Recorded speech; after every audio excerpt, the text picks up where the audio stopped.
Small boats. They line the Steelhead rivers in Michigan in the fall and in the spring. Our Michigan Outdoors party of Bob Garner, Jeff Pierce, and John Olson are fishing with patriarch charter captain Emil Dean aboard his jet-powered riverboat. Back in the 70s, when Emil fished the St. Joe River, he and a fellow charter captain named Joe Kimmerly designed this style of riverboat, aluminum construction with a water jet engine. Now, jet engines really aren't popular on fishing boats. They're not that easy to control. They gobble gas, but Emil found that on a river, especially a good steelhead river full of snags and rocks, a jet boat is a lifesaver because it doesn't have a propeller that jets down in the water. That means it can skim over logs and sandbars. All it needs is a few inches of water, and it makes it with no damages. That's what makes Emil's design so good on the river.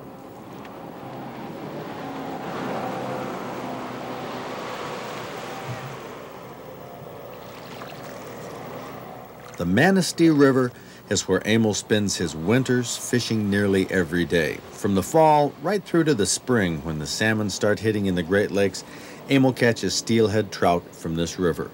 Now, you don't find the trout just anywhere. Emil has learned over the years where they're concentrated. He knows where the deep holes lie that hold the trout and the undercut banks. Now, these are the areas that he goes right to and fishes. He likes to get up early so he can fish from daylight until the time that Consumers Power releases water over the turbines at Tippy Dam just upstream. Now, that rush of water late in the morning raises the height of the Manistee by several feet, and naturally, that changes the fishing. Now, the water hasn't risen yet, and Emil drops the anchor 20 yards upstream from a deep hole that he says always holds fish. Here's one of Emil's favorite lures. He likes lures like the Hottentot with big lips that cause the lure to dive deep and zigzag back and forth in the current. Emil's famed technique is called the drop-back method.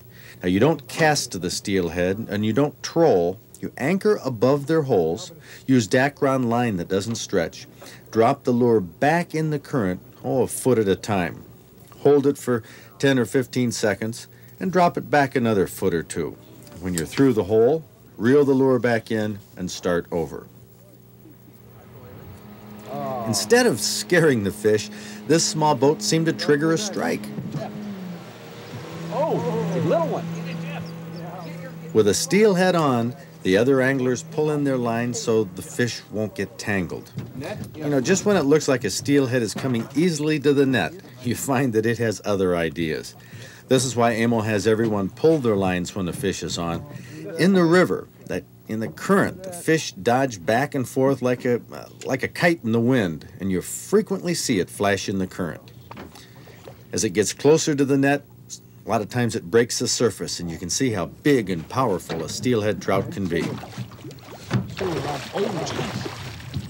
Hey, wait, he's coming over that way, though, Emil. Bring him around this side, hold it this way. Okay. It's about getting.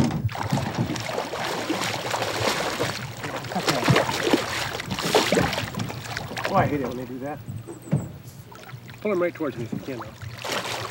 All right, all right. Whoa! Whoa! 2 for 1. How about that? Emil netted the fish and saved his hat all in one swoop. Now, this was an important steelhead for Jeff Pierce. He had been steelheading several times over the years, fishing from shore, and he had never caught one. He began to wonder if he was jinxed at steelheading, but Emil Dean broke the spell. We told Emil this was particularly important because Jeff just happens to be the advertising manager for Auto Owners Insurance, and Jeff loves to fish. So besides the steelhead, Emil broke out his best Manistee River hospitality. On the kerosene heater in the cabin of the riverboat, a pot of fresh steelhead chowder had been simmering. This was a recipe we featured on Michigan Outdoors several years ago. It was in our 1986 Fish and Wild Game Classics cookbook. We call it Emil's Fish Chowder. It contains evaporated milk, and oh, is it tasty. You know, this is a way to get a lot more enjoyment out of a hunting or fishing trip. Take some good, warm food along, especially if it's a fish or game recipe you cooked yourself at home. There's lots of things you can make ahead and heat up on a boat or in the woods or on the tailgate of a truck.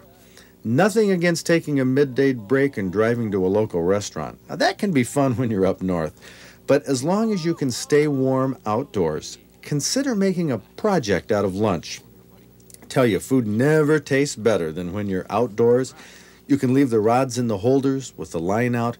Every now and then you catch a fish during lunch. That didn't happen today, but there were no complaints. With a nice steelhead already in the cooler and a hot bowl of Emil steelhead chowder in hand, there was no need to warm up in the heated cabin of the riverboat. After lunch, back down the river to try out some of the holes they passed up on their way upstream in the morning. Now, the steelhead trout we're after look a lot like salmon. They're actually a large version of the rainbow trout that's found in many small streams throughout North America.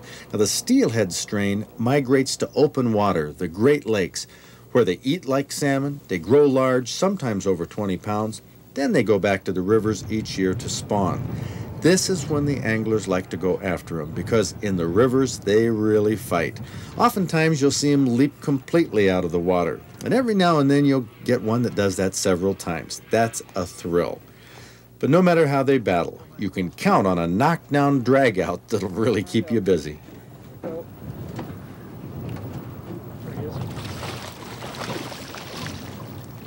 And now's the time to think about steelhead fishing.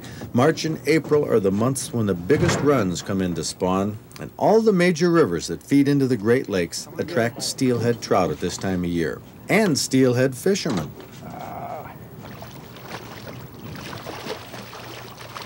Fella.